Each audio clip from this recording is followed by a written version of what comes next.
Hello everyone and welcome back to Sudden Wealth. I hope you're having a very good end of the week and you have some very good plans for the weekend. If you do enjoy the content, please consider dropping that like and subscribe. We crossed the 750 subs, so thank you very much once again for your support. Now, I'll keep it a bit shorter this time. There's not too much developments going around. Let's start with crypto. Bitcoin's stable above 36,000, Ethereum comfortably above 1900. We've had a bit of a pullback, which is normal and healthy. Of course, everyone is calling for a crash once again, but this is part and parcel of the game. People are still a bit in the disbelief stage, so the rallies are still a bit short-lived, but they are getting more powerful and constant every single time. Now, moving on to the most interesting markets, TLT, the bonds have stabilized, are now above the 90 handle. S&P 500 is about 7% away from new all-time highs. Nasdaq 100 is about 800 points or so from a new all-time high. Dow Jones trying to get above 35,000, and even the Russell is trying to close above 1800, but it's the laggard because it's full of zombie companies that were surviving just because of low interest rate environment, as well as a lot of regional banks. So as interest rates keep high, those two sides are typically more affected. Of course, the more likely a recession becomes, the more likely rate cutting becomes. Russell can actually from here outperform the other ones, because the lower the rates go, the bigger the impact on these smaller companies and regional banks. So keep that in mind. I do think there's a possibility for Russell 2000 to start outperform the other indices. Doesn't mean it's going to get the new all-time high, just I believe moving upwards a bit stronger than the others. We'll see. Now everybody seems to be in agreement that I'm starting to see predictions around rate cuts. As I mentioned, I think the Fed will try to keep them higher as long as possible, but indeed with the levels of debt in the system, particularly with the government debt issuing more and more debt, it seems unlikely to me that the Fed will manage to keep rates higher for that long. And also, what I've been saying for quite some time, the job reports have been weak. Problem is, people look at the headlines and they don't do their homework. Now, what I said before, people trade, the market reacts to the headline numbers. So just because I know something doesn't mean the market will react like that. That is the problem of people like Peter Schiff and Harry Dent. They believe that because they see something in the economy, that entire participants are thinking the same.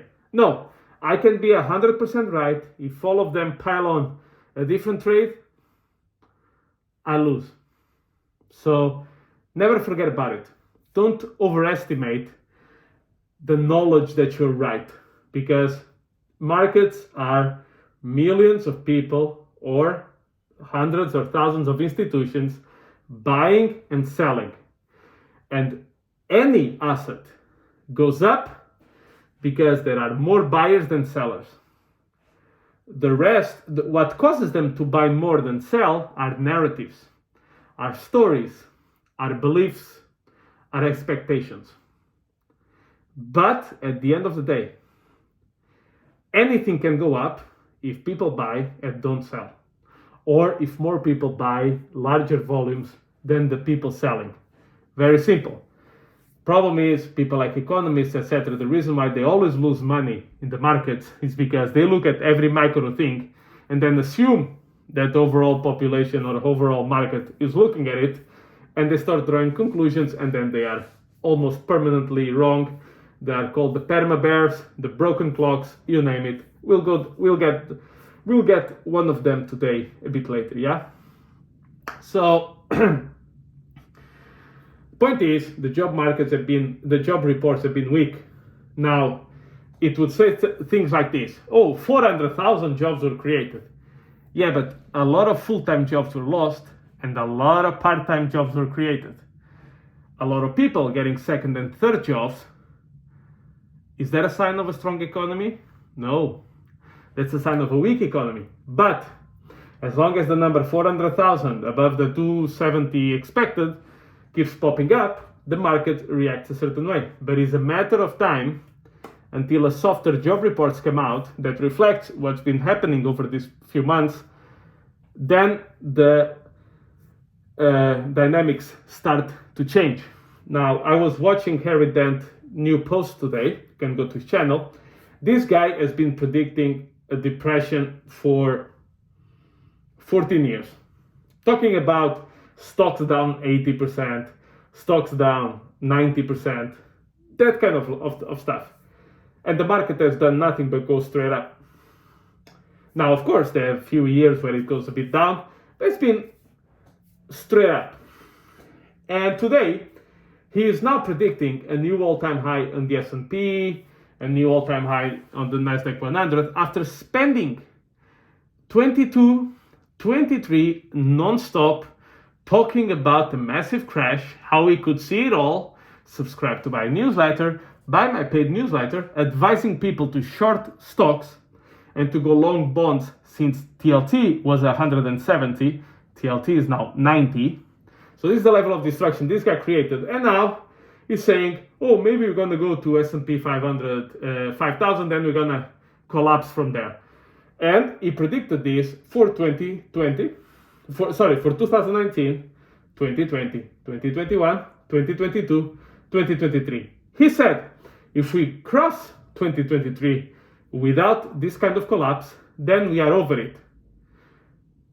He's predicting the collapse for 2024, 2025. And if that doesn't happen, it's going to be 2026, 2020, and so on. This will never stop until we have a big, big crash. Why don't we have 90% crashes anymore? Because the dollar is no longer linked to gold. The dollar is fugazi, fake, doesn't exist. Paper, digits on the screen that they can create with no expense at any time they want. So what they're going to do is, if we do get to that level of extreme, they just debase the currency. That's the price you pay.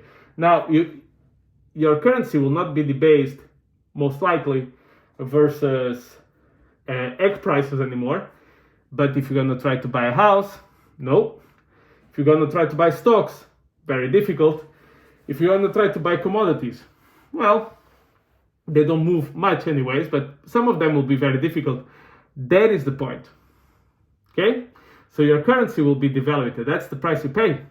See, oh yeah, but in the 30s they didn't print money. No, they didn't. Of course they didn't. Because if you printed money and your money is pegged to gold and the quantity of gold doesn't move, you have inflation. Now, not asset price inflation, real inflation on consumer prices very quickly.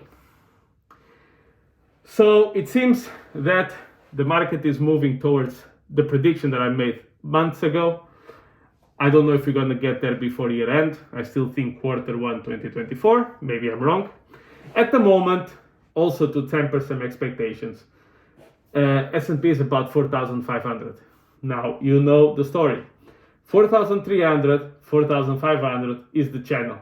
Occasionally, 4,200 to 4,600. And then very, very rare, and this only lasts for a couple of days, 4,100 something, 4,600 something on the other side. That's it. Very simple. Now, this is going to be the third time we're going to try to go above the 4,600.